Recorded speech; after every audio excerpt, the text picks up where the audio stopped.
Bab ma ja'a fil mashi 'ala al-jawrabain. Bab ma ja'a fil mashi 'ala al-jawrabain wan na'lain. Iaitu bab menyapu bahagian atas kedua belah stoking dan sandal ataupun selipar dalam berwudu. Inilah yang kita akan baca dan bincangkan hari ini. Baiklah. Bismillahirrahmanirrahim. Alhamdulillahirabbil alamin. Wassalatu wassalamu ala asyrafil anbiya'i wal mursalin wa ala alihi wa ashabihi ajma'in. Allahumma sallallahu alaihi wa sallam.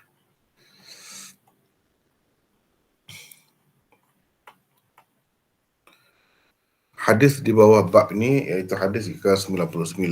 Kita akan baca dan bincangkan hadis ini hari ini insya-Allah. Wa bihi qala haddatsana Hannad wa Mahmud bin Ghailan qala haddatsana Waki' an Sufyan an Abi Qais an Huzail bin Shurahbil an al-Mughirah bin Syu'bah qala tawadda'a an-nabiy sallallahu alaihi wasallam wa masaha 'ala al-jawrabain wan na'lain. قال أبو عيسى هذا حديث حسن صحيح وهو قول غير واحد من أهل العلم وبه يقول سفيان الثوري وابن المبارك والشافعي وأحمد وإسحاق قالوا يمسح على الجوربين وإن لم يكن نعلين إذا كان ثخينين. قال وفي الباب عن أبي موسى قال أبو عيسى سمعت صالح بن محمد الترمذي قال سمعت أبا مقاتل السمرقندي يقول دخلت على أبي حنيفة في مرضه الذي مات فيه فدعا بماء فتوضأ وعليه جوربان فمسح عليهما ثم قال فعلت اليوم شيئا لم أكن أفعله مسحت على الجوربين وهما غير منعلين.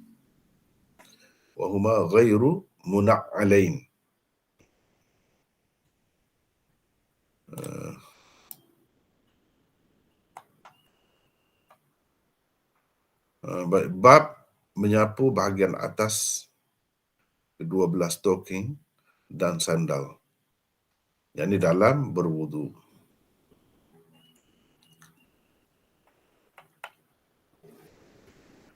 Hannad dan Mahmud bin Ghailan meriwayatkan kepada kami, keduanya berkata, Waki' meriwayatkan kepada kami daripada Sufyan, daripada Abi Qais, daripada Huzail bin Shurahbil, daripada Al-Mughirah bin Syu'bah. Dia berkata, Nabi SAW berwudu dengan menyapu kedua belah stoking dan sandalnya, yakni kedua belah sandalnya.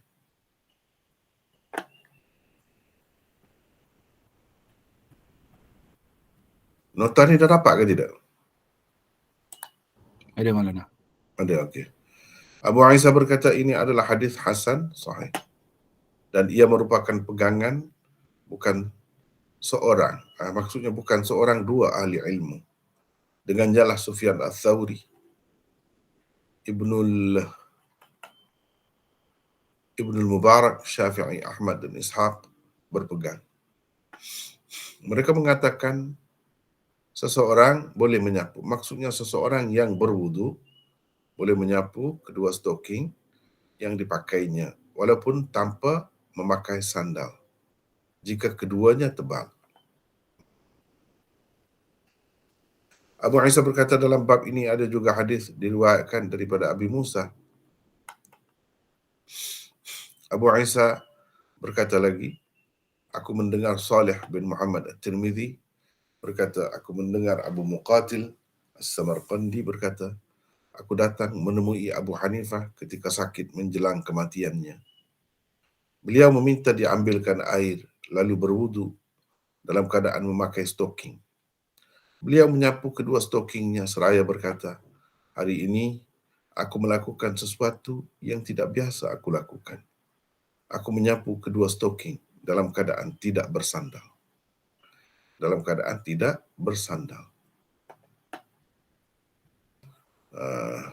Itulah komentar Imam Tirmizi di bawah hadis ke-99 yang kita telah baca tadi.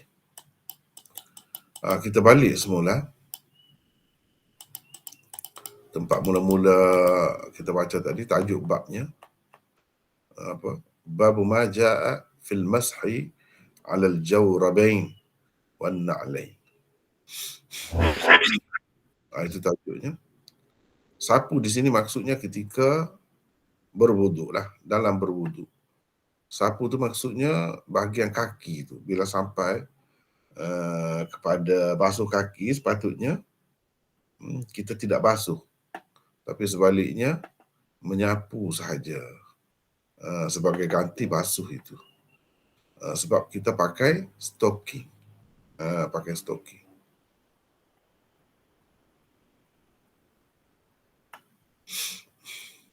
Terlebih dahulu saya nak bagi tahulah, macam saya selalu dah sebut dah, nota ni pakai yang terkini ya, yang paling akhir, yang diberikan setiap kali kita belajar.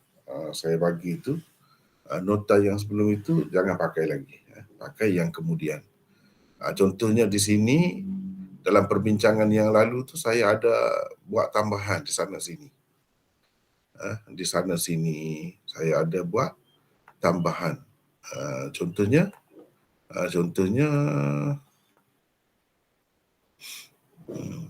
ni di sini ya. Cuba tengok nota sebelum ni. Dia sikit sangat ya. 913. Sebelum kita masuk bincang bab baru ni, saya nak maklumkan penambahan yang telah saya buat pada bab yang lalu yang kita telah bincangkan itu. Iaitu pada 913, maksud Imam Bukhari dengan katanya Malik memberi isyarat itu ialah isyarat kepada kedhaifannya. Perkataan asyara jika mutaaddi dengan ba akan memberi erti mengisyaratkan kepada kedhaifan, kekurangan atau keaiban sesuatu atau seseorang. Perkataan yang lebih ringkas lagi untuk menyatakan artinya ialah Malik telah mendiskreditkannya.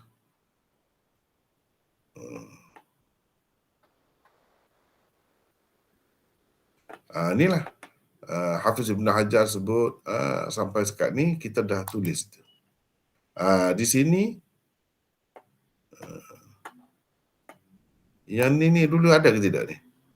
Tak ada saya rasa.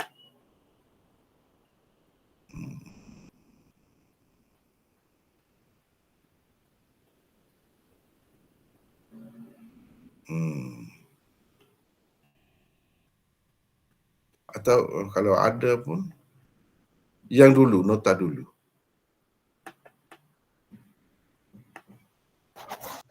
Tak ada Maulana. Tak ada ni. Yang ni semua setakat yang saya semak ni tak ada.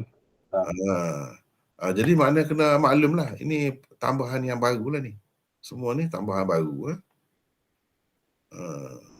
Sampai ke akhirnya tambahan yang baru. Jadi harap maklum lah tu. Kena baca lah. Kena baca.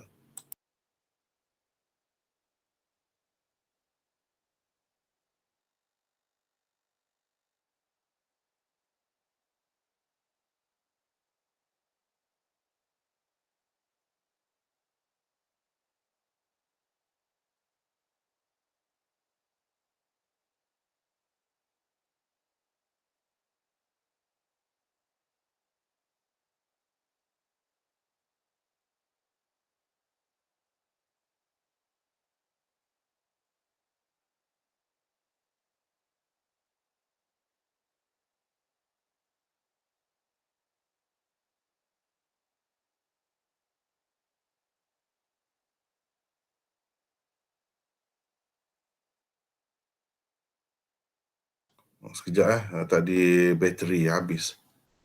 Tak perasan.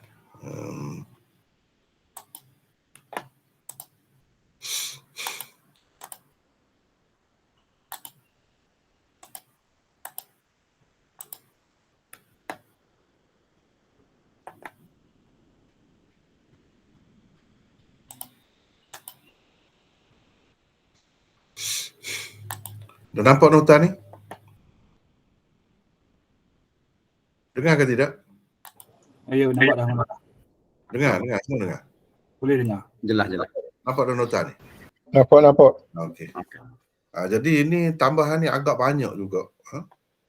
Sebab di satu pihak seperti yang Imam Tirmizi nukilkan itu nampak macam Imam Malik tak berkenan lah dengan Abdul Rahman bin Abi Zinad itu. Tetapi dalam perbahasan yang lebih lanjut ni kita nukilkan ada beberapa lagi pendapat Malik tentangnya. Bahkan Imam Malik dalam beberapa nukilan yang lain memujinya. Itu kalau ada kemuskilan boleh kita bincangkan kemudian lah. Agak baca dulu. Lepas tu kalau ada kemuskilan kita bincangkan. Jadi buat masa sekarang ni kita baca yang baru ni dulu. Itu bab menyapu bahagian atas kedua belah stoking dan sandal dalam berwudu. Maksudnya sapu-sapu ni duk cerita semua ni dalam beberapa bab ni. Sapu dalam berwudu, bukan sapu saja keadaan biasa tu, tidaklah. Sebagai ganti basuh kaki. Setelah kita sapu kepala tu kan, bila berwudu kita kena basuh kaki. Dalam keadaan pakai khuf, kita tak payah basuh kaki, tak payah tanggalkan khuf tu. Memadai dengan menyapu di atas khuf sahaja. Hari ini Imam Tirmizi buat satu tajuk yang pergi lebih jauh lagi. Lebih jauh lagi. Iaitu sapu khuf sahaja ke yang boleh? Atau yang lain-lain daripada khuf pun boleh. Misalnya stocking, kasut ke, kaus kaki, yang lain, boleh ke atau macam mana? Selipar macam mana? Boleh ke tidak? Atau sandal, kalau tidak selipar pun sandal, dekat-dekat lah tu maksudnya. Boleh ke tidak? Dia mengadakan satu bab yang berasingan. Baik, kita ada nota 914. Tajuk bab ini diadakan oleh Imam Tirmizi untuk menyatakan selain khuf yang diperbuat daripada kulit, sarung kaki yang diperbuat daripada bahan-bahan yang lain seperti stocking juga, jika memenuhi syarat, boleh disapu dalam berwudu sebagai ganti membasuh kaki. Itu. Dia nak sebut benda tu lah. Sebelum membincangkan hadis di bawah tajuk bab ini, elok sekali diketahui terlebih dahulu sedikit sebanyak tentang nama-nama sarung kaki atau kaus kaki, dan perbezaan-perbezaannya yang sering diguna oleh masyarakat di zaman lampau. Sekarang ni pun ada, tapi tempat kita saja tak ada. Serta hukum menyapunya dalam berwudu menurut para ulama pelbagai mazhab. Kita nak tengok itu. Apa nama-nama dia tu? Kalau benda macam ni, ini nama dia. Benda macam ni, ini. Yang ni boleh, yang ni tak boleh. Macam-macam mazhab tu. Baik, yang pertama khuf.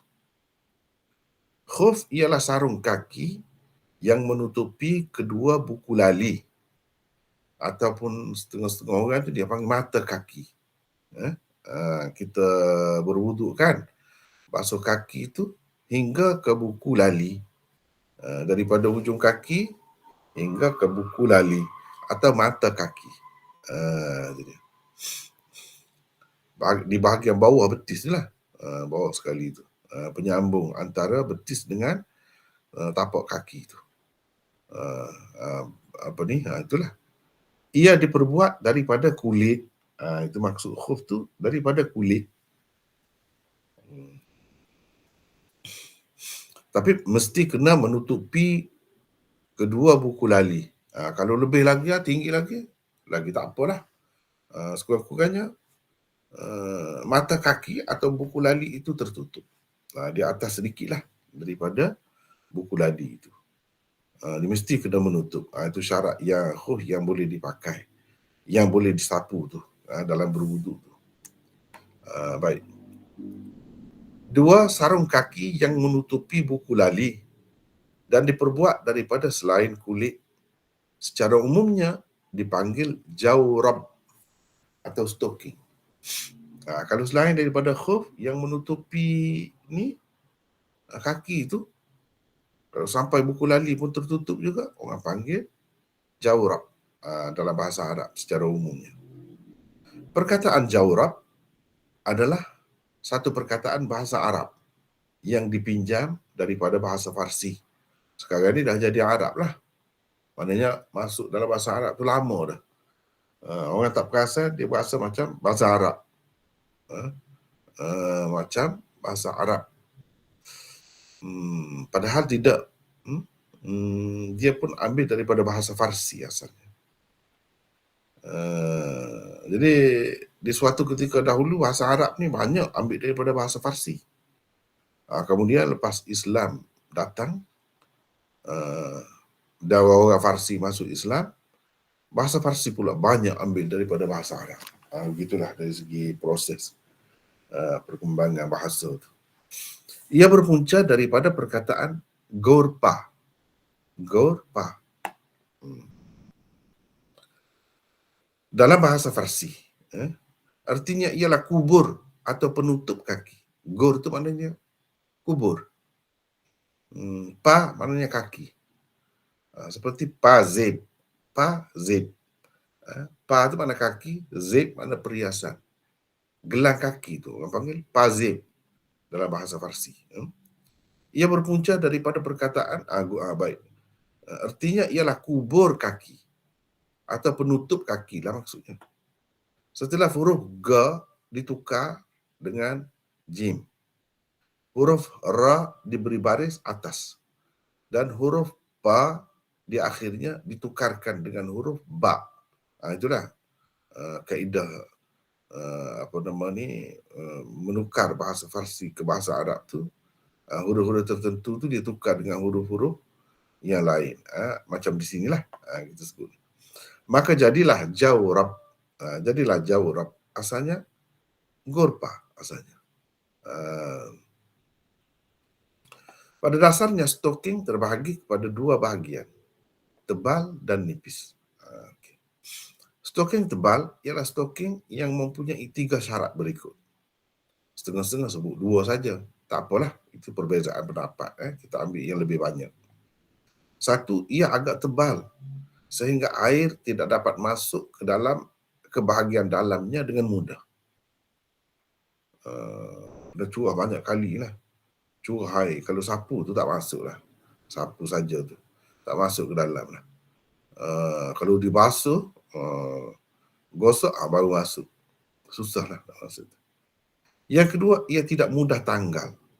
Sebaliknya melekat dengan kuat di betis kerana pengikatnya yang kuat daripada getah dan sebagainya. Daripada getah dan sebagainya. Gitu. Macam stocking yang biasalah kita pakai itu agak kuat. Yang ketiga, ia tidak mudah cari. Tidak mudah koyak.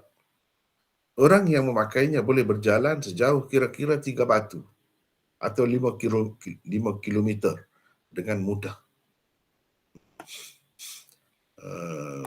Jadi ini mengikut setengah-setengah ulama dia pakai syarat ini. Ambil kira setengah-setengah tu tidaklah dari segi kejauhan itu berjalan tu, boleh berjalan tu, jarak dia tu ada berbeza-beza pendapat pula. Tetapi ada yang mengatakan begini. Kemudian maksudnya dengan pakai itu sajalah, dengan pakai itu saja, stocking saja. Kiranya boleh, dia tidak akan carilah sejauh tu berjalan tu. Agak kukuh lah. Itu maksudnya tebal. Stocking yang memenuhi 3 syarat ini dikira sebagai stocking yang tebal. Stocking yang tidak memenuhi 3 syarat itu pula dikira sebagai stocking yang nipis. Ini mengikut kaedah ni, kita kena tahu dulu.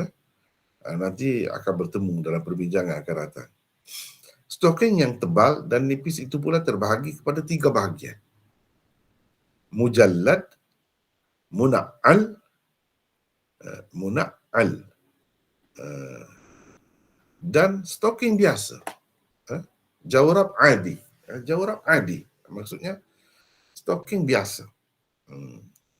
Baik, kita nak tahu pula stocking atau jawrab mujallad itu macam mana, jawrab muna'al itu macam mana, dan jawrab adi itu pula macam mana. Baik. Jawrab mujallad ialah stocking yang dari bahagian bawah hingga ke bahagian atasnya dilekatkan dengan kulit di sebelah luarnya. Itu orang panggil jawrab mujallad. Mana stocking sama ada tebal atau nipis tak kira, yang berlapiskan kulit di bahagian luarnya. Mana dilekatkan dengan gam ke, dengan apa ke tak kira lah. Dijahit dengan kukuh ke, dengan kuat.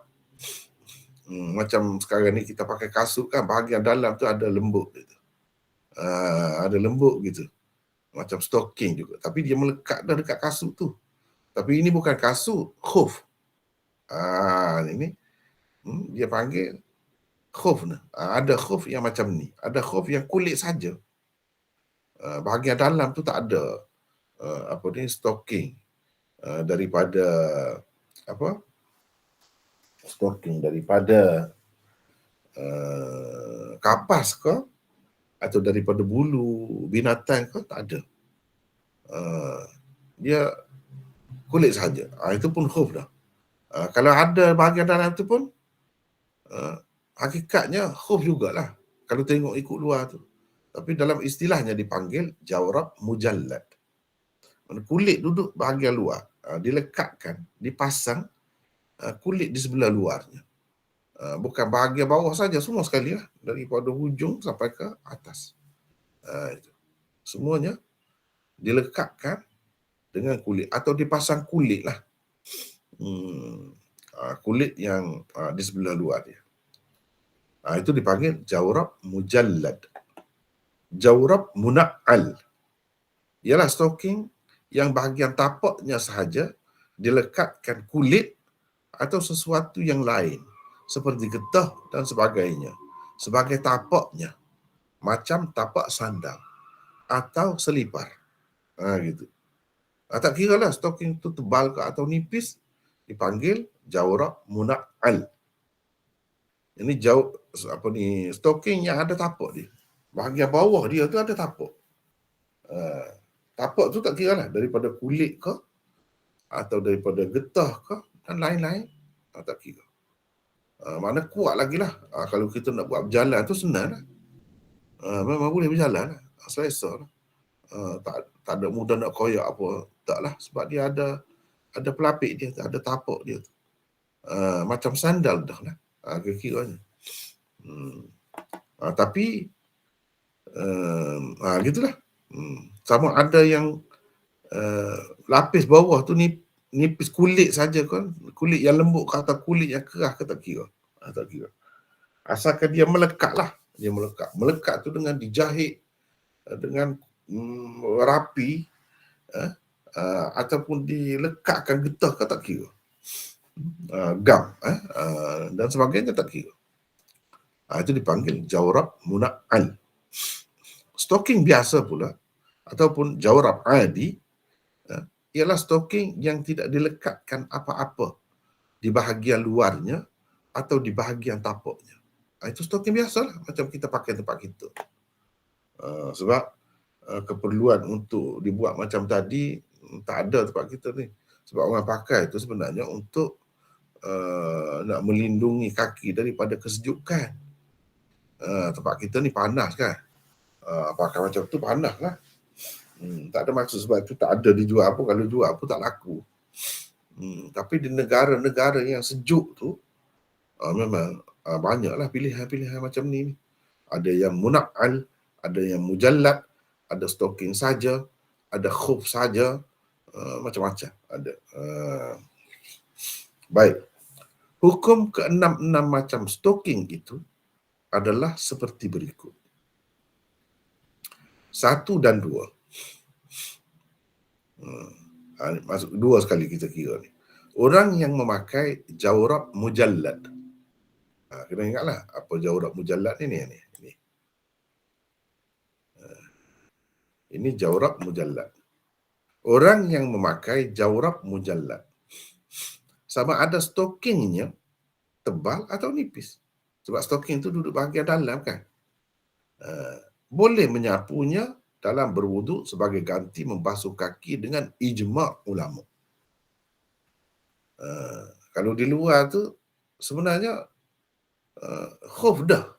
Cuma bahagian dalam tu dilapisi dengan stocking. Dan lekatlah stocking tu lekat dengan khuf tu, bahagian dalam dia. Mana dilekatkan dengan gam dan sebagainya, tak kira. Jadi stocking bahagian dalam tu sama ada nipis atau tebal, tak jadi masalah. Kerana ia dikira seperti khuf juga. Kalau tengok daripada luar tu nampak macam pakai khuf lah. Sedangkan khuf, dia tak ada tu lapisan dalam tu. Dia semata-mata kulit sahaja. Gitu khuf.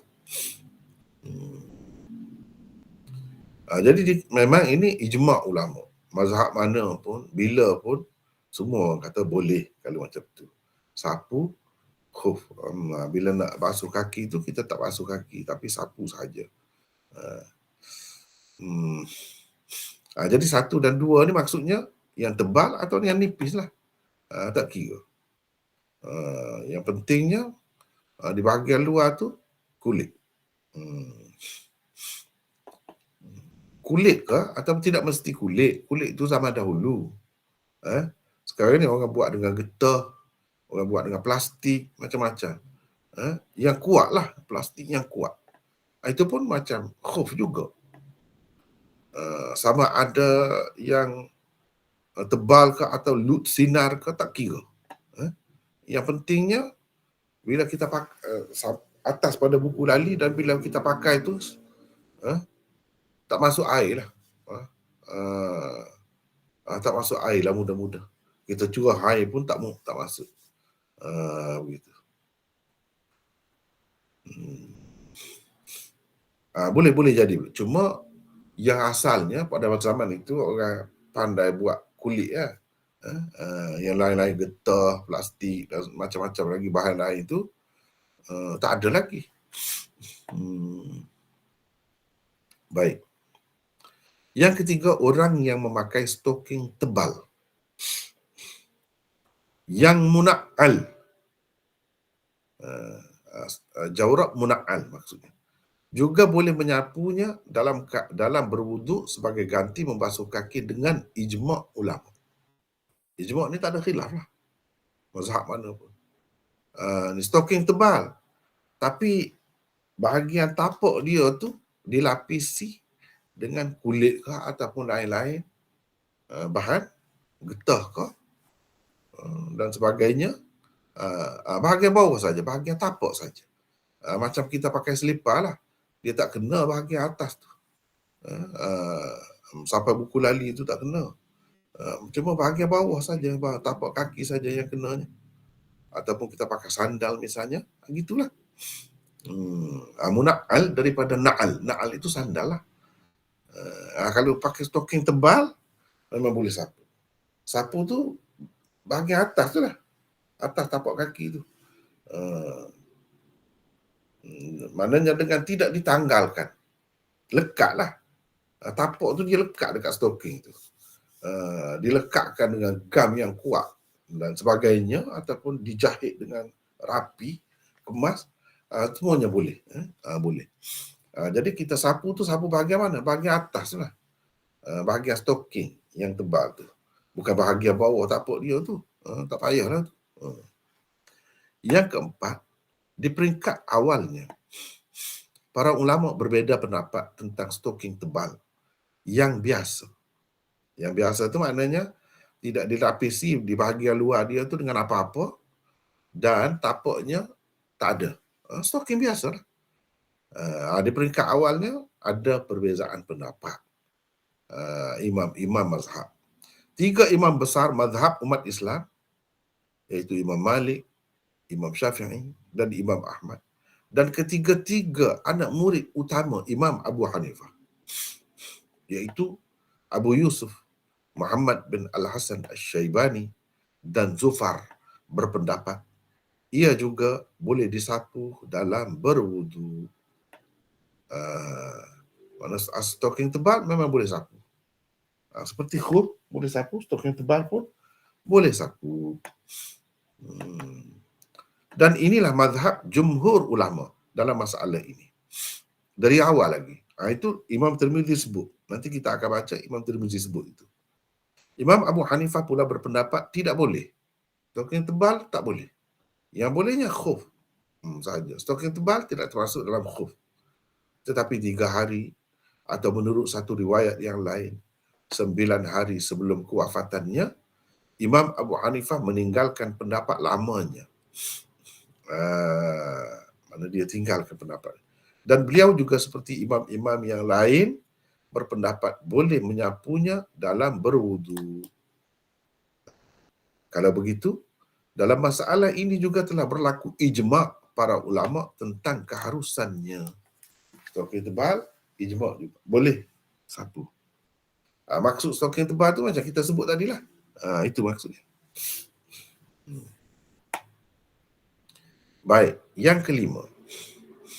Orang yang memakai stocking biasa, yang nipis, biasalah macam kita pakai tempat kita ni, untuk berjanguk, untuk berhias, sebagai perhiasan kaki, melengkapkan pakaian, itu.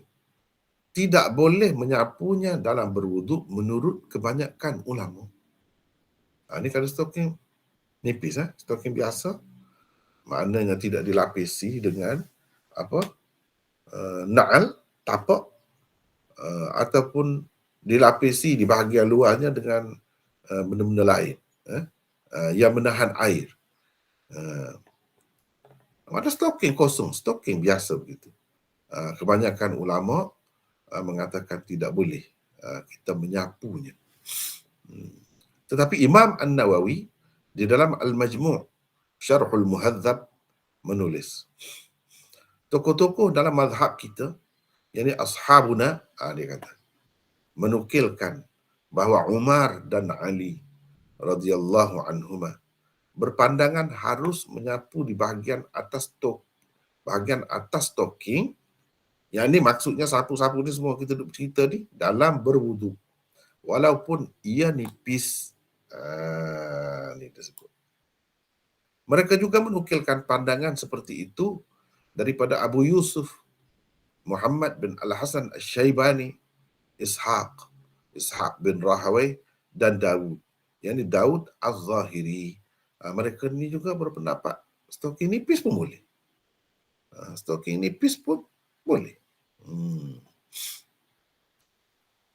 Ini dalam Majmu' Syarah Muhadzab.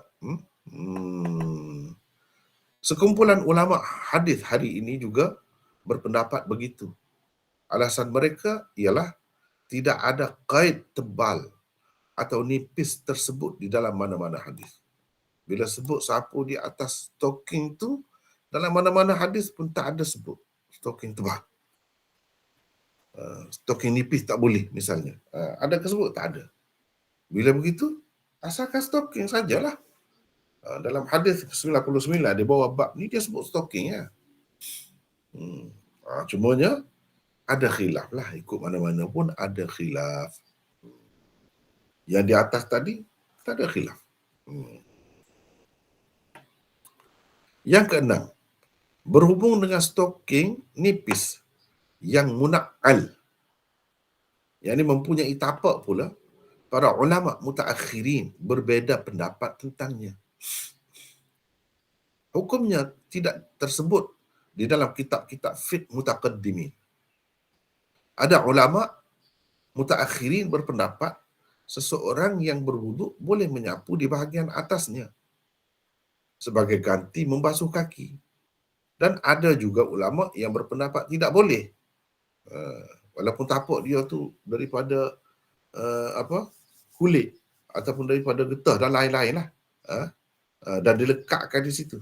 Sebab stocking tu yang kita nak sapu, bahagian kita sapu tu nipis. Jadi mereka berpendapat tidak boleh.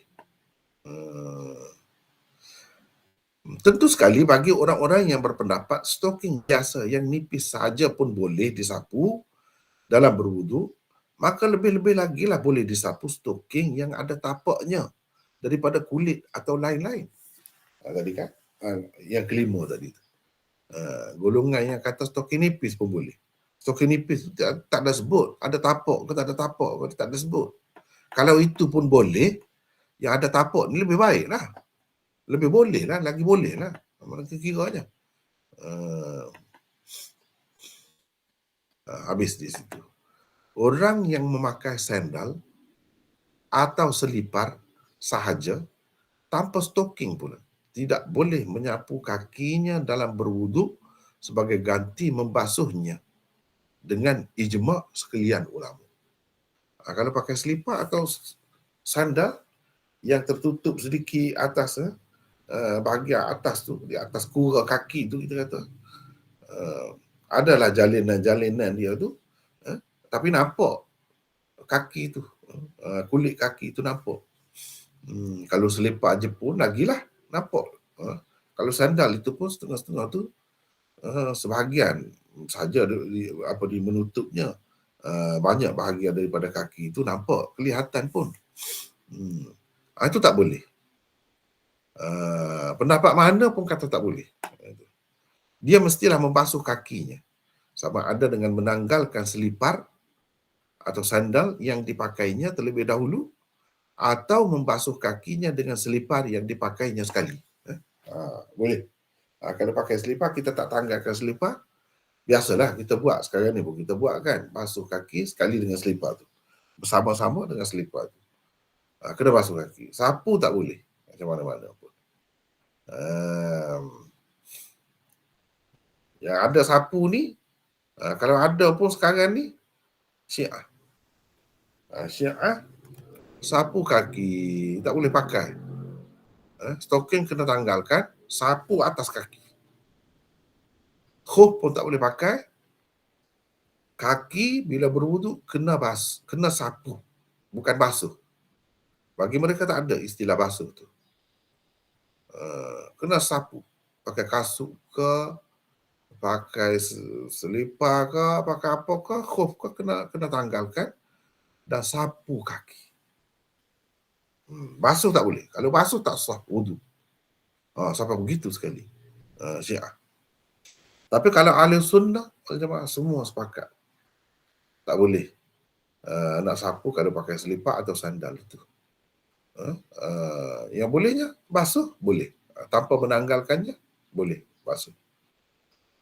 Basuh sekali lah, jadi basah lah semua. Boleh itu. Tapi nak sapu bahagian atas kaki atau mana-mana bahagian lah tak boleh. Itu sepakat ijma' ahli sunnah wal jamaah. Okey. Habis di situ. Baru kita masuk kepada hadis. Haddatsana Hannad wa Mahmud bin Ghailan qala. Jadi Imam Tirmizi ambil daripada dua orang gurunya, Hannad dan Mahmud bin Ghailan. Mereka berdua berkata, haddatsana Waki'. Mereka berdua ambil dari hadis ini daripada Waki'. Waki' pula ambil daripada Sufyan. Ini ya. Ini.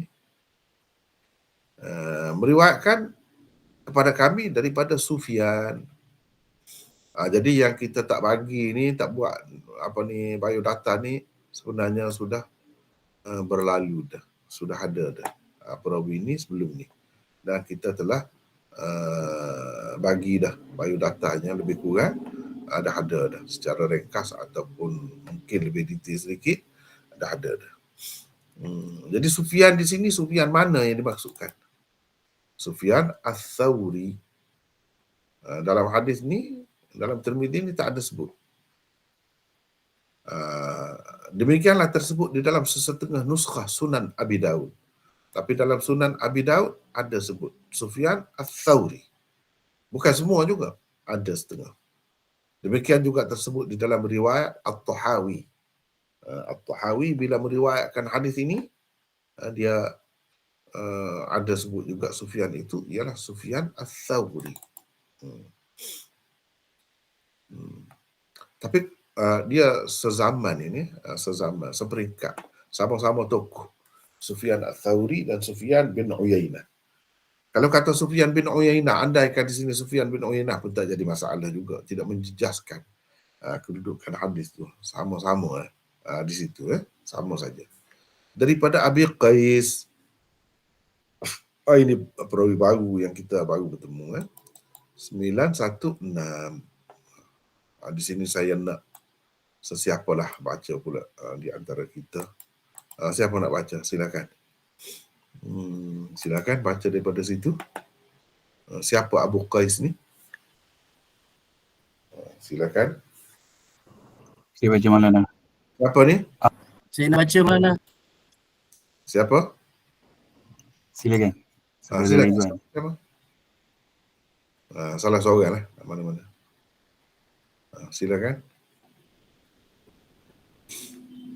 Senyap pula tadi. Saya Ridwan Maulana. Silakan. 916. Namanya Abdul Rahman bin Sarwan Al-Audi. Dia terkenal dengan kunyahnya Ibnu Ma'in, Al-Ijli dan Ad-Daruqutni. Noktah situ. Noktah. Dia terkenal dengan kunyahnya. Ibnu Ma'in, Al-Ijli dan Ad-Daruqutni mengatakan dia thiqah.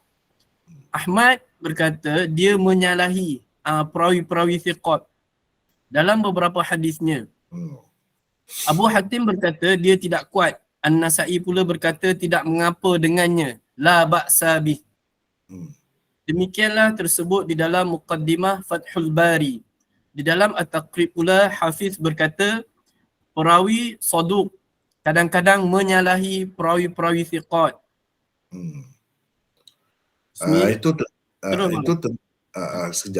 Itu tentang Abi Qais.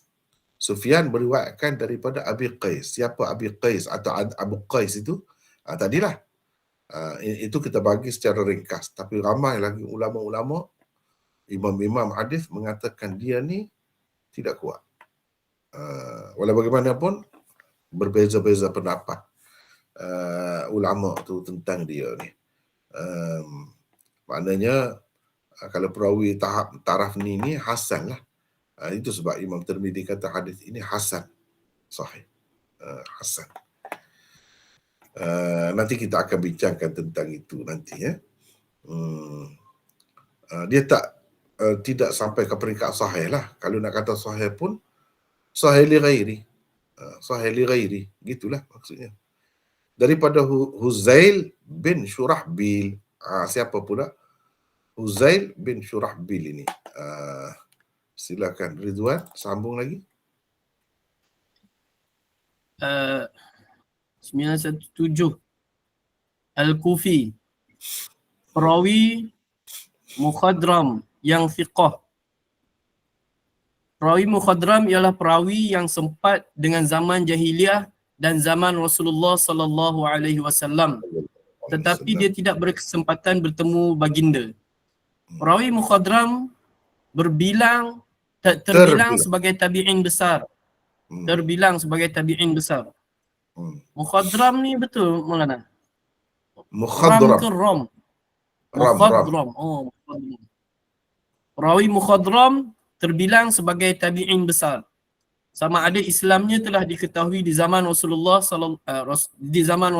lagi ataupun belum. Tak kiralah.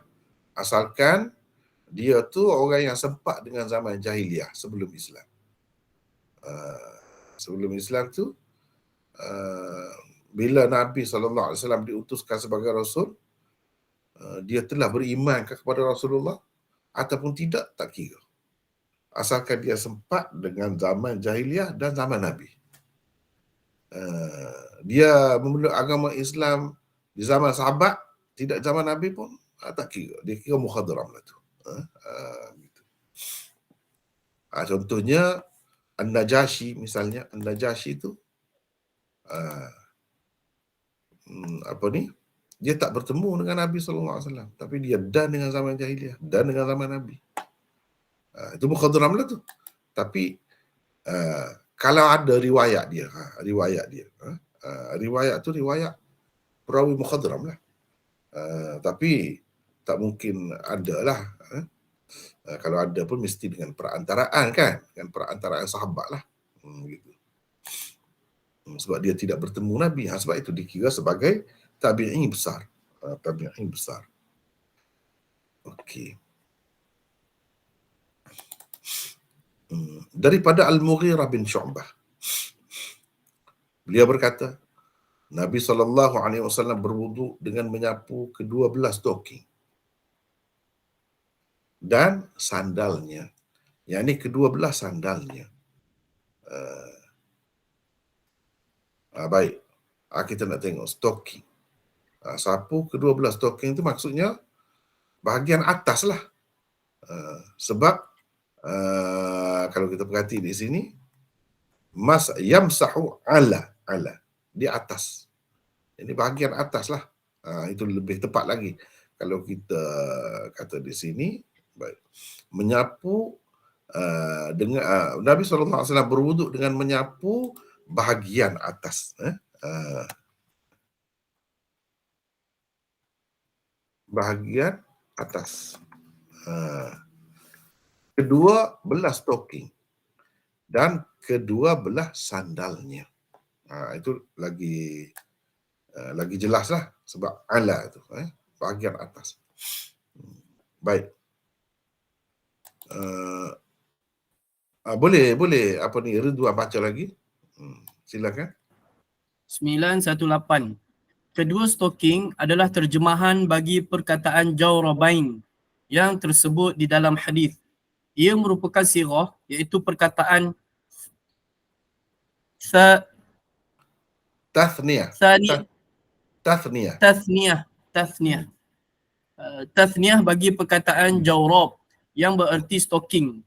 Stocking ialah sejenis pakaian yang dibuat daripada benang sutera, iaitu kapas, bulu dan lain-lain untuk membalut kaki. Ia dipanggil juga kaus kaki. Tujuannya ialah memanaskan kaki, melengkapkan pakaian atau melindungi kaki daripada melecur dan lain-lain. Hadis Al-Mughirah ini menyatakan Nabi SAW telah menyapu kedua belah stokingnya dalam berwuduk sebagai ganti membasuh kaki. Cuba tengok di sini kan, dia sebut stocking saja. Dia tak ada sebut tebal ke nipis ke kan. Sebab itulah macam tadi kita dah sebut dah, ada golongan yang mengatakan nipis pun tak apa, sebab dalam hadis tu tak sebut. Tak ada qaid. Qaid itu hanya dikemukakan oleh ulama. Dikemukakan oleh ulama, setengah-setengah ulama lah. Begitu. Nanti kita akan tengok Imam Tirmizi pun sebut qaid tebal itu. Tapi qaid itu sebenarnya dalam hadis mana-mana pun tak ada sebut. Tak ada sebut. Baik. Dan kedua belah sandalnya. Baik. Baca lagi. Boleh? 919. Ya. Boleh Maulana. 919. Kedua belah sandal pula adalah terjemahan bagi perkataan An-na'lain. tasniyah an-na'lain. Ia merupakan sirah, iaitu perkataan tasniyah bagi perkataan na'lul yang bererti sandal atau selipar. Sandal ialah sejenis alas kaki yang bahagian tapaknya agak rendah dan bahagian atasnya pula tidak menutupi bahagian kaki sepenuhnya. Maksud kata-kata Al-Mughirah ialah ketika menyapu stocking dalam berwuduk itu, Nabi SAW memakai juga sandal. Baginda tidak menanggalkan sandal yang dipakainya untuk menyapu stockingnya. Malah tanpa menanggalkannya, baginda menyapu stocking bersama bahagian atas sandal yang sedikit sebanyak menutup stocking yang dipakainya. yang dimaksudkan untuk disapu sebagai ganti membasuh kaki, Maulana. Oh ya, kaki, silap. Kaki kan. Ya, kaki. Disapu sebagai ganti membasuh kaki dalam berwuduk ialah stocking, bukannya sandal. Menyapu sandal itu hanyalah satu yang hanyalah suatu yang berlaku secara sampingan dan tidak langsung sahaja. Inilah pendapat kebanyakan ulama dalam memahami maksud hadis Al-Mughirah di atas. Al-Khattabi, Ibn Al-Qayyim dan Al-Mubarakfuri adalah antara tokoh hadis yang memahami begitu. Jadi bukan maknanya syarat kena ada sandal tu baru boleh sapu stocking. Hadis ini bukan menunjukkan begitu. Ataupun bukan juga menunjukkan kalau pakai selipar sahaja atau sandal sahaja juga boleh disapu kaki. Bukan juga begitu.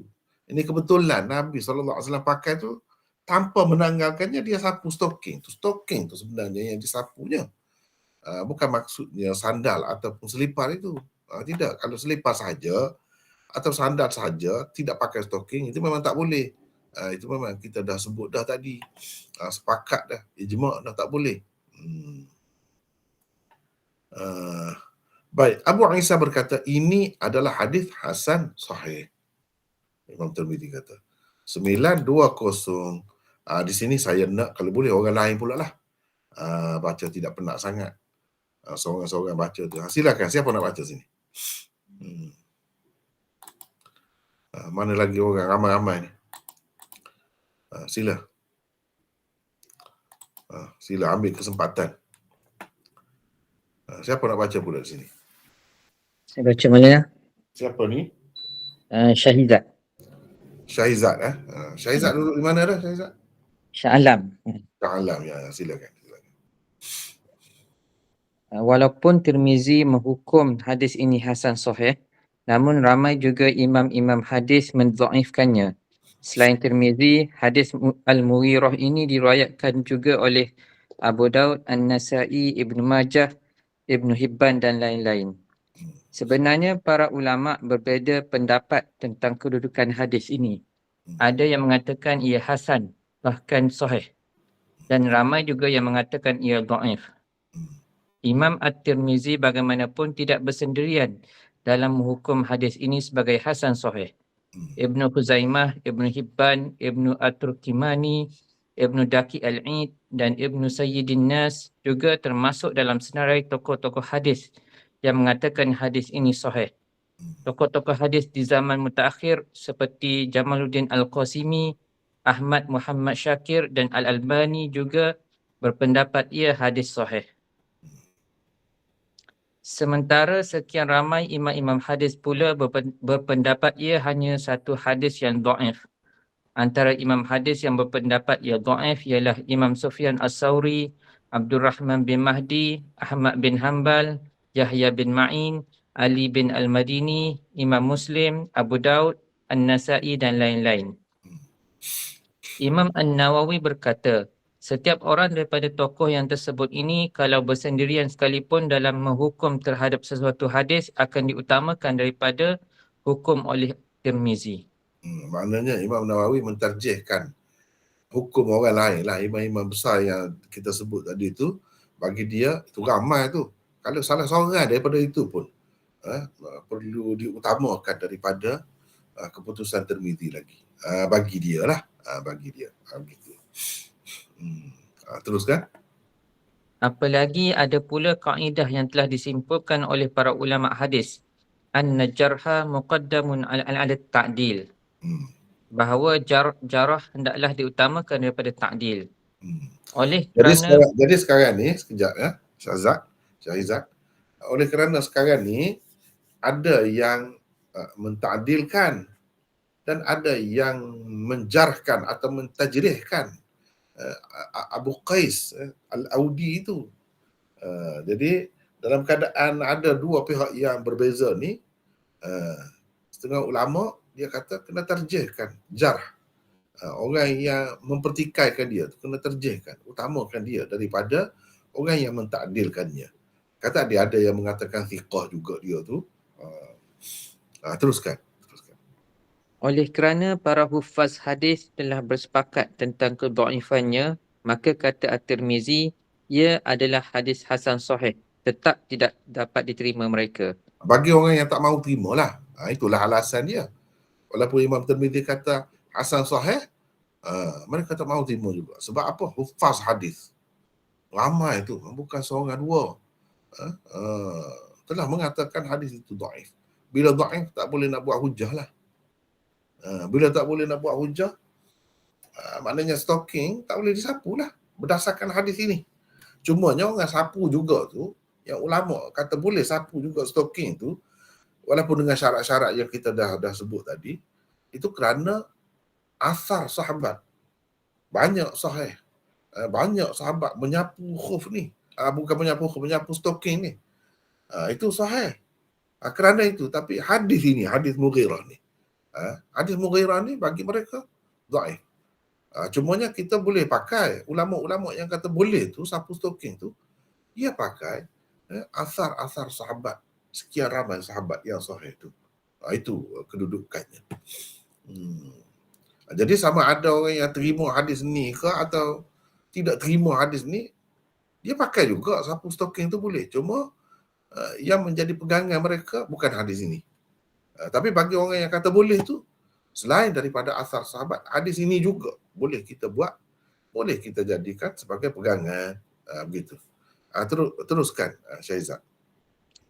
Al-Baihaqi dengan sanadnya di dalam As-Sunan Al-Kubra meriwayatkan bahawa Abu Muhammad Yahya bin Mansur berkata, aku melihat yakni Imam Muslim bin Al-Hajjaj mendhaifkan hadis ini, yakni hadis ke-99 yang diriwayatkan oleh At-Tirmizi di atas. Kata beliau, Abu Qais Al-Audi dan Huzai bin Shurahbil adalah dua orang perawi yang tidak boleh diterima yakni riwayatnya, terutamanya apabila mereka menyalahi riwayat-riwayat tokoh-tokoh besar yang lain yang telah meriwayatkannya juga daripada Al-Mughirah.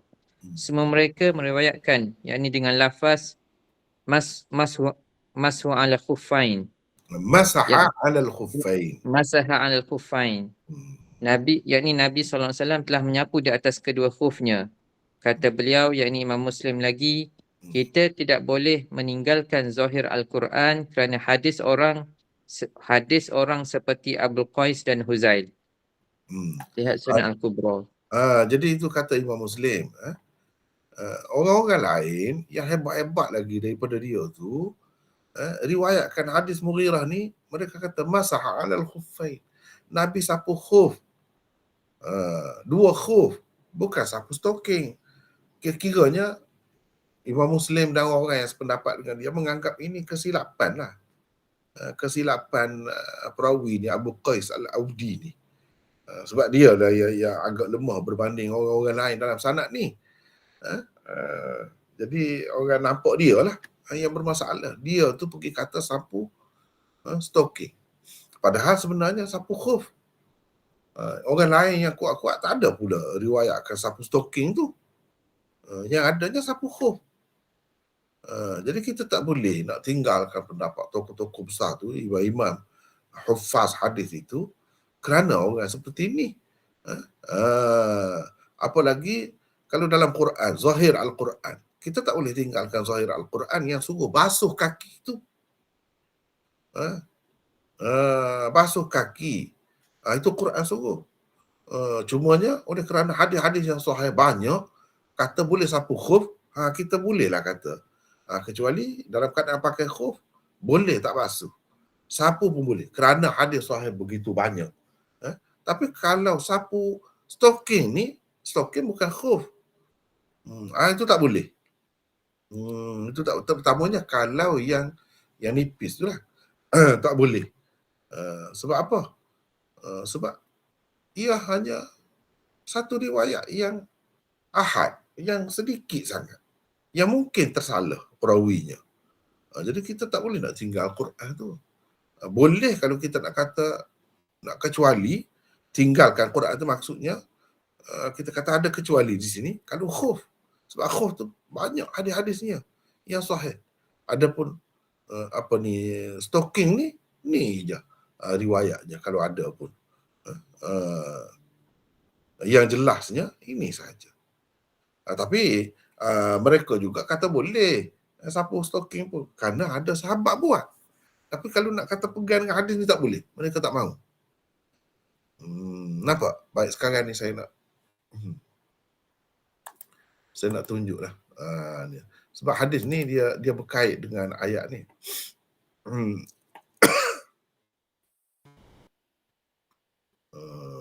Sekejap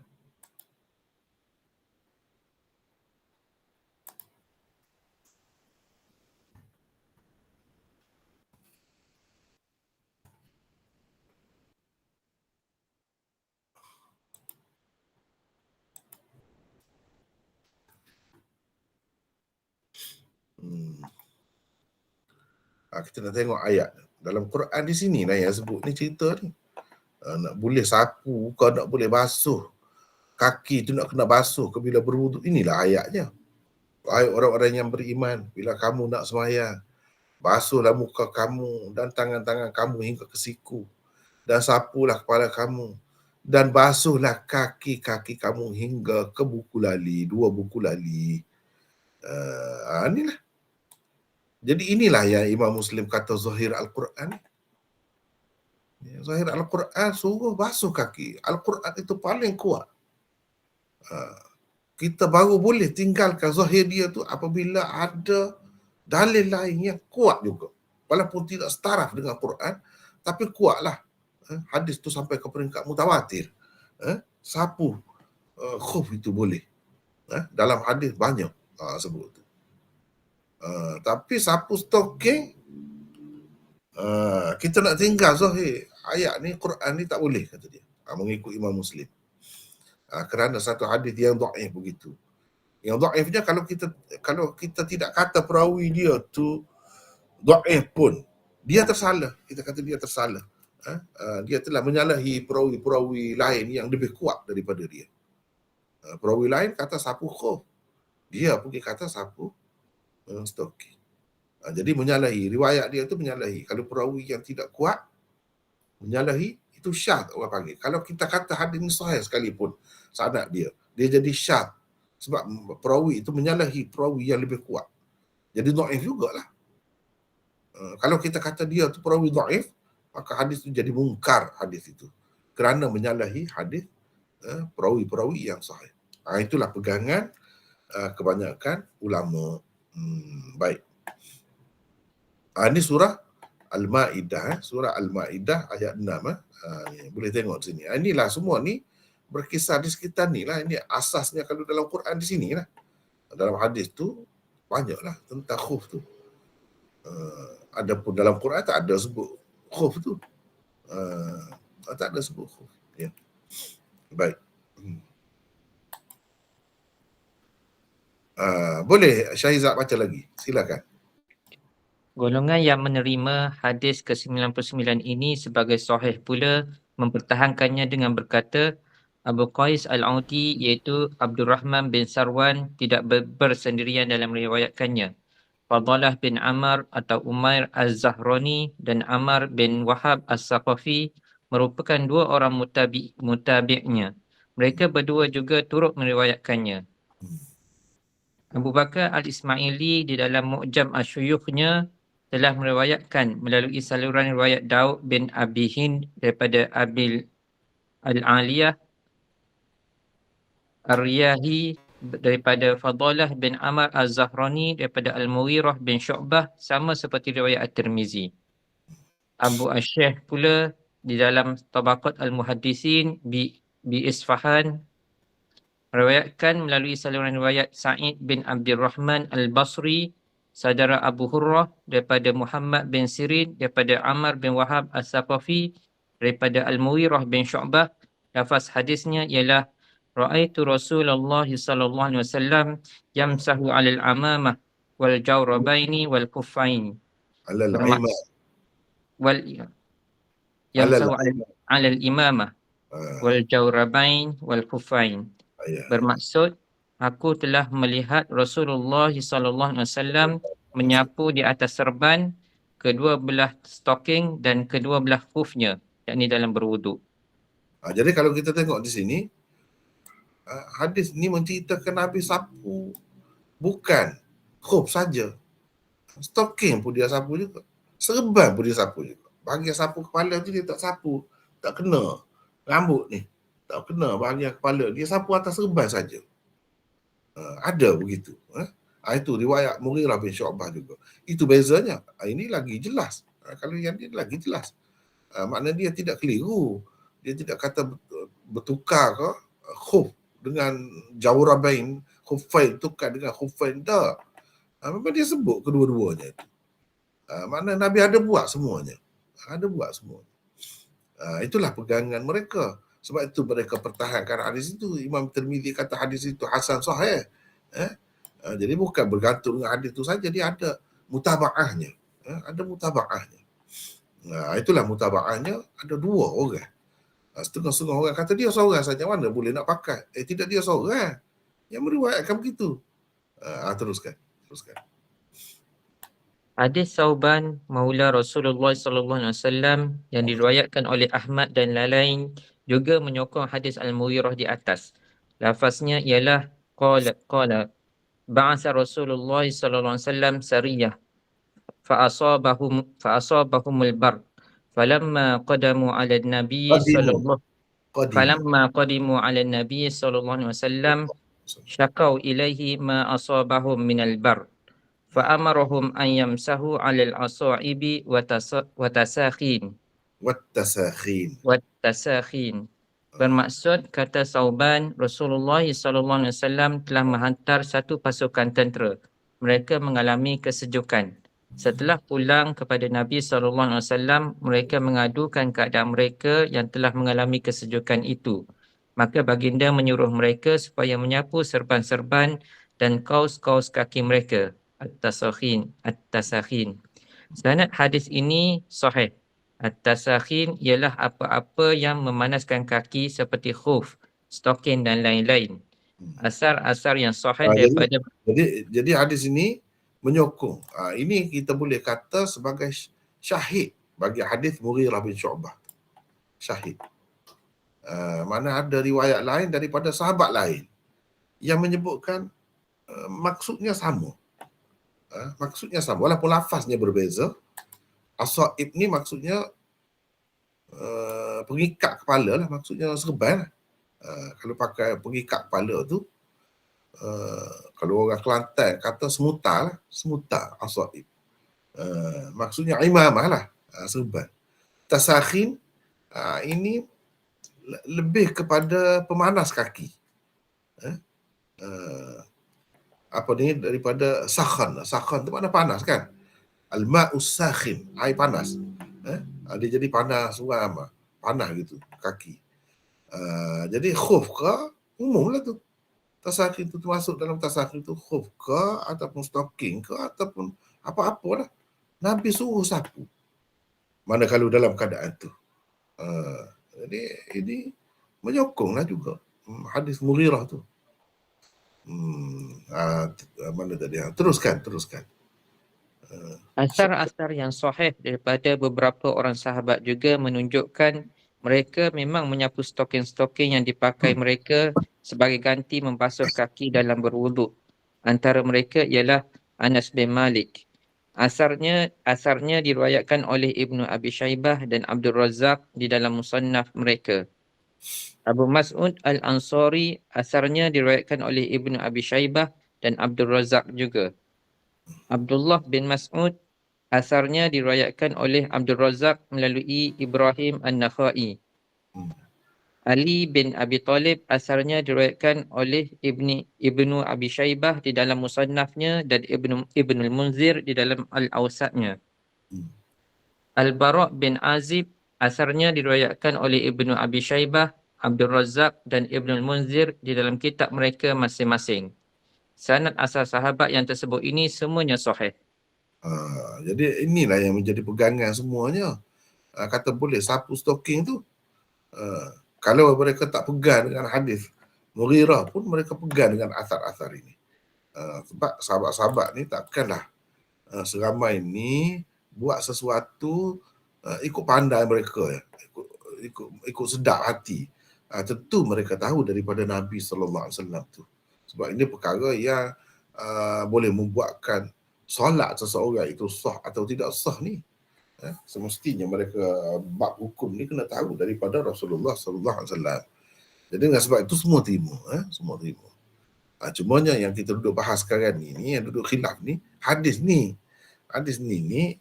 boleh dijadikan sebagai hujah ke tidak? Itulah. Bagi Imam Tirmizi dan orang-orang yang sependapat dengannya, mereka kata boleh lah. Kalau ada sedikit sebanyak kekurangan pun, banyak lagi riwayat-riwayat yang lain. Ada beberapa lagi yang sama ada dalam bentuk mutaba'at ataupun dalam bentuk syawahid, boleh kita jadikan sebagai penguat kepada hadis Mughirah itu. Jadi kita boleh pakai lah. Kita boleh pakai. Baik. Dan ia ni Imam Tirmizi kata, dan ia merupakan pegangan bukan seorang dua ahli ilmu. Kata sapu, boleh sapu stoking ni dalam berwudu, ketika nak basuh kaki tu tak basuh kaki, sebagai gantinya sapu tu, ni bukan pendapat seorang dua ahli ilmu. Baik dari kalangan sahabat Nabi SAW maupun dari kalangan selain mereka.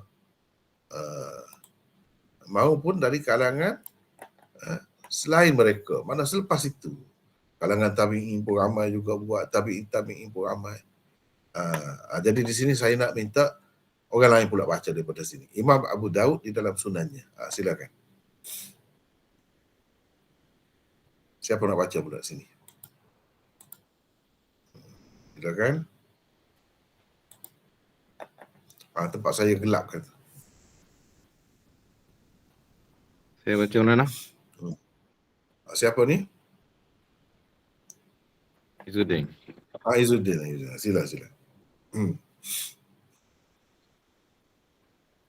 Imam Abu Daud di dalam sunannya berkata, Ali bin Abi Talib, Ibnu Mas'ud, Al-Bara' bin Azib, Anas bin Malik, Bara', Abu Umamah, bukan bersah. Sahal.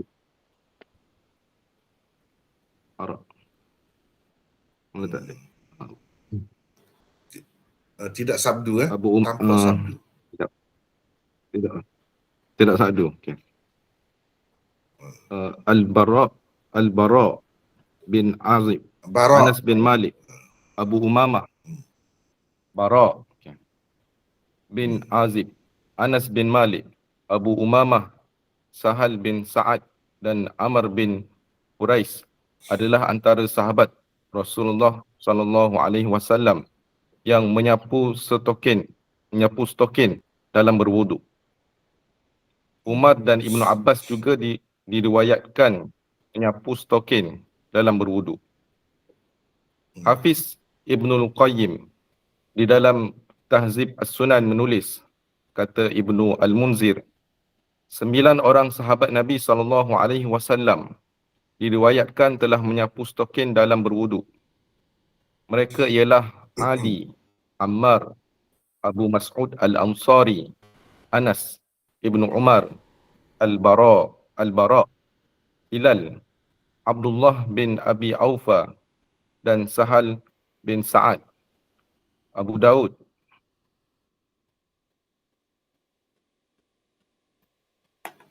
menambahkan Abu Umamah,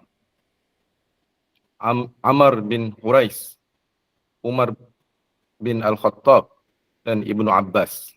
Itulah 13 orang sahabat semuanya. Jadi 13 orang sahabat ni menyapu stokin dalam berwudu. Jadi ada yang sahih, ada yang tidak sahih. Yang sahihnya yang kita sebut tadi itu memang semuanya sahih. Baik.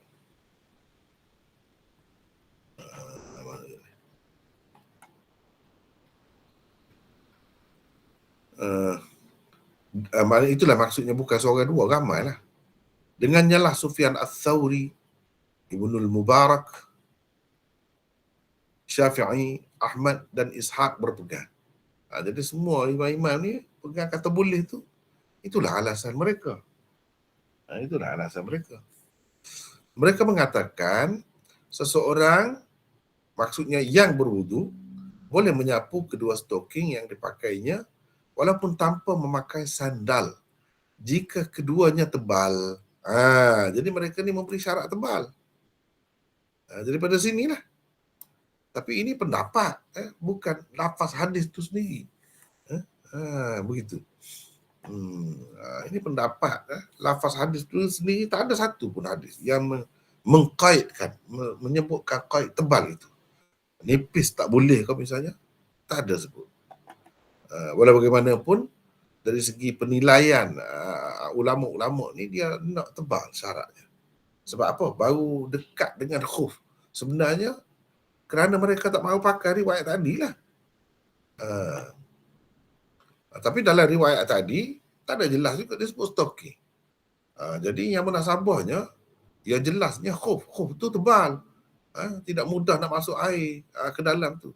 Jadi sepatutnya kalau nak kata stocking boleh pun stocking yang tebal lah. Kira-kiranya tak mudah lah masuk air tu ke dalam tu.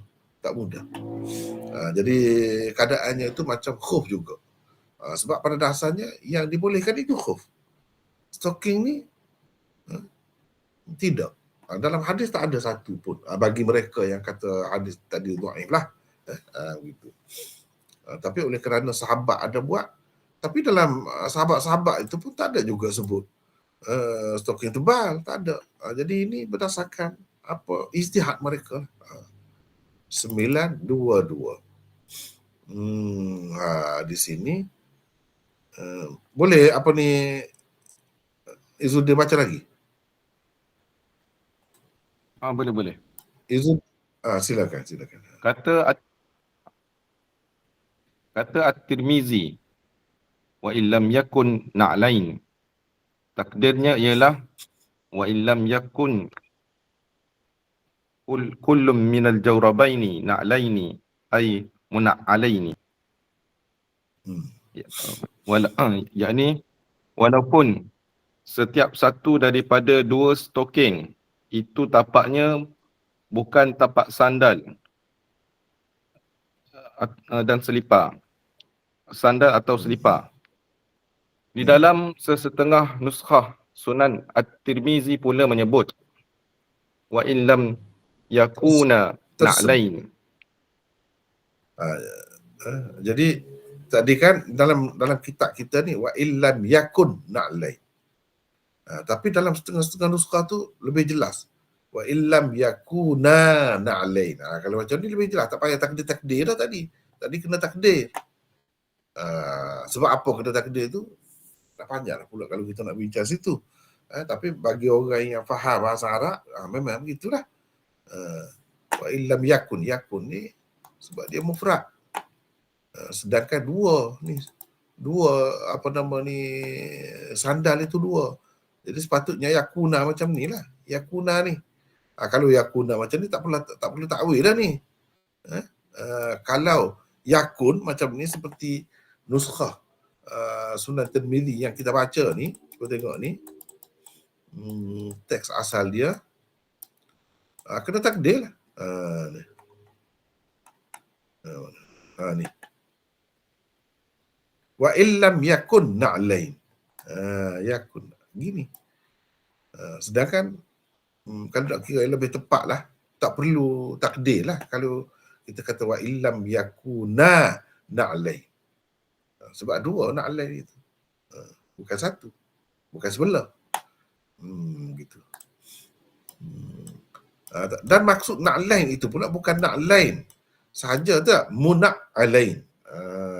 Itu cara guna bahasa Arab ni kadang-kadang susah juga. Orang yang tak biasa dia pening lah. Macam mana na'lain, muna'alain pula. Teruskan Izzuddin. Ia lebih jelas. Ia lebih jelas berbanding apa yang pertama tadi. Maksud kata Tirmizi na'lain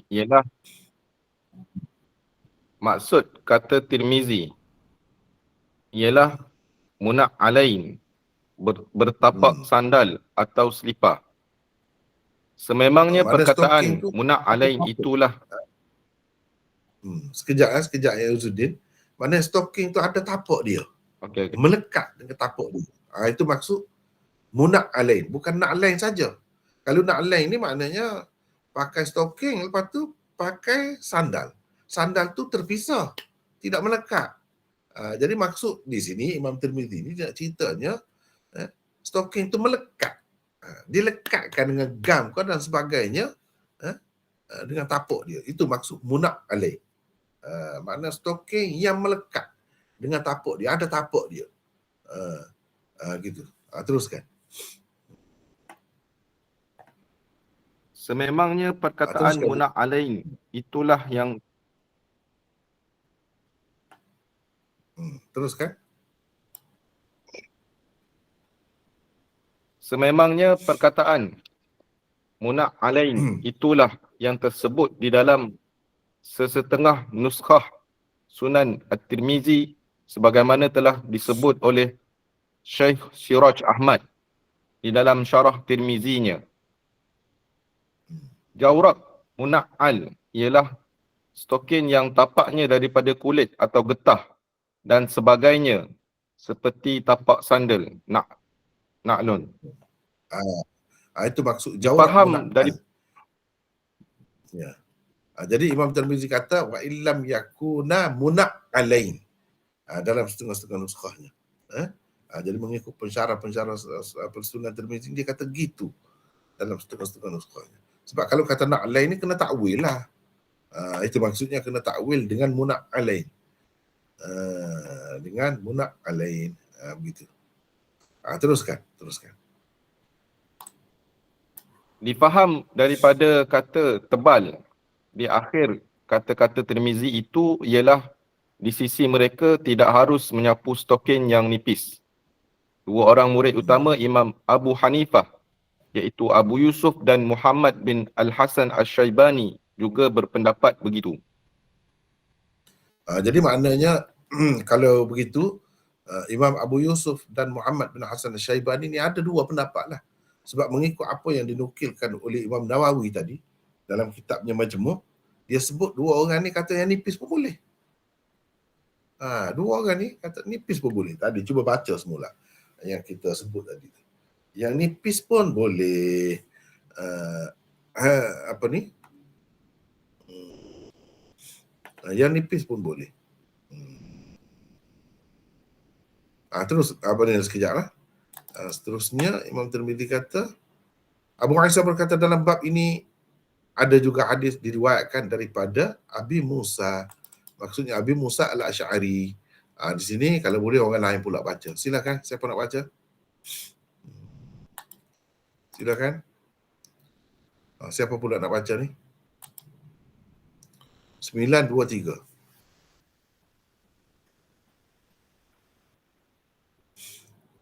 Mana orangnya senyap?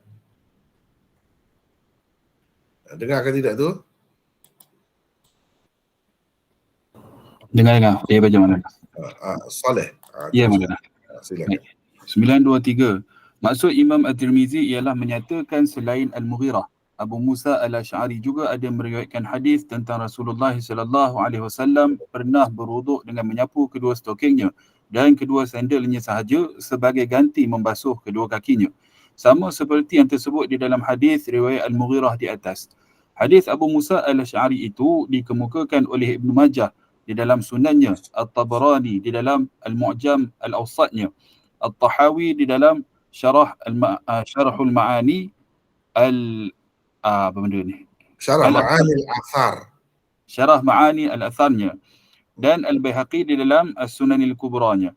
Di bawah ini adalah hadis Abu Musa Al-Asy'ari berkenaan berdasarkan riwayat Ibn Majah. Haddatsana Muhammad bin Yahya qala haddatsana Mu'alla bin Mansur wa Bishr bin Adam qala haddatsana Isa bin Yunus.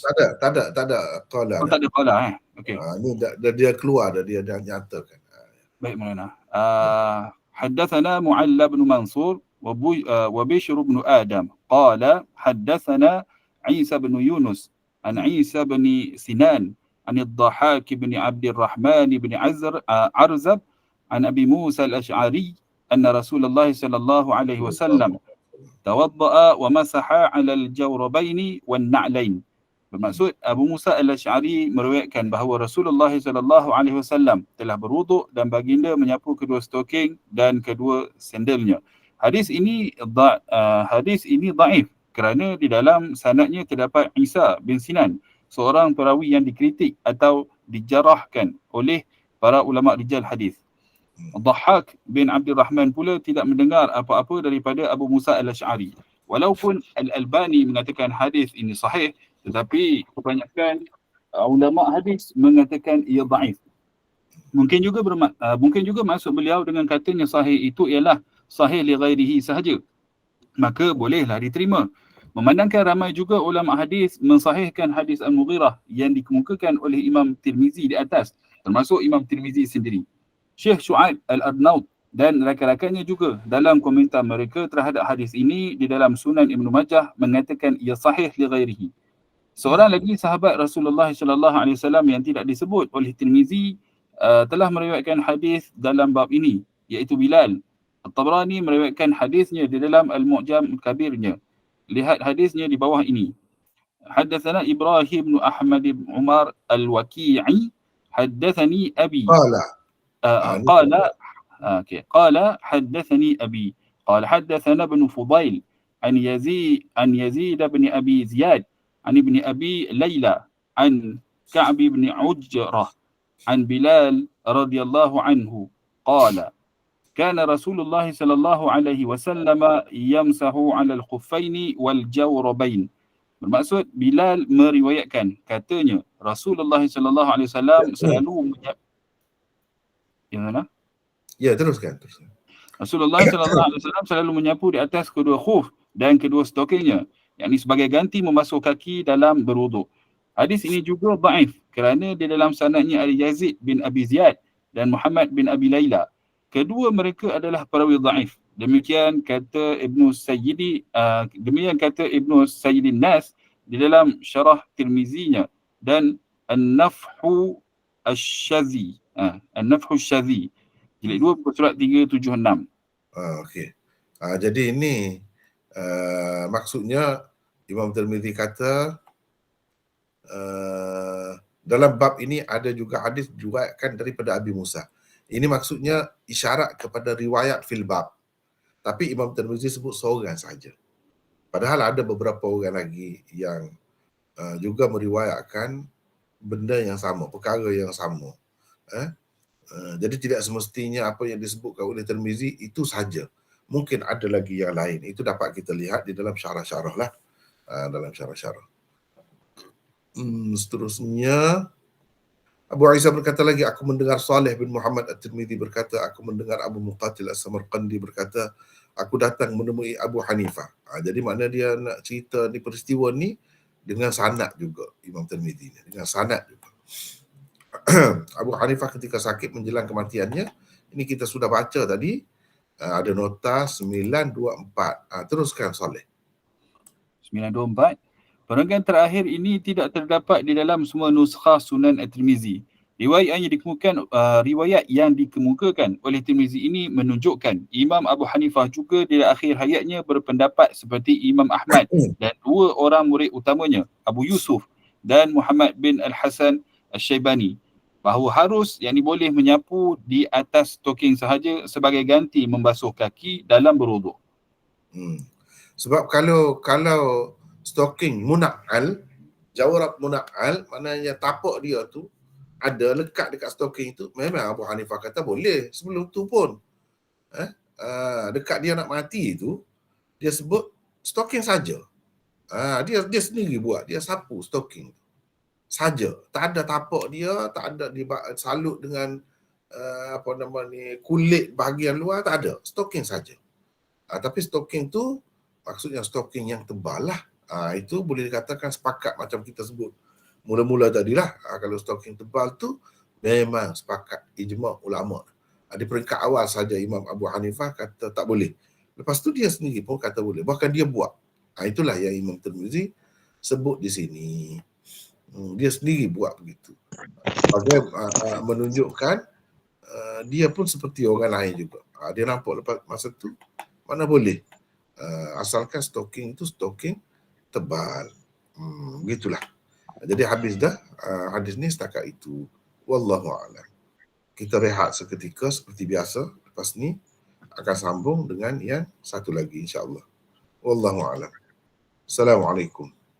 Waalaikumsalam warahmatullahi wabarakatuh. Waalaikumsalam warahmatullahi wabarakatuh.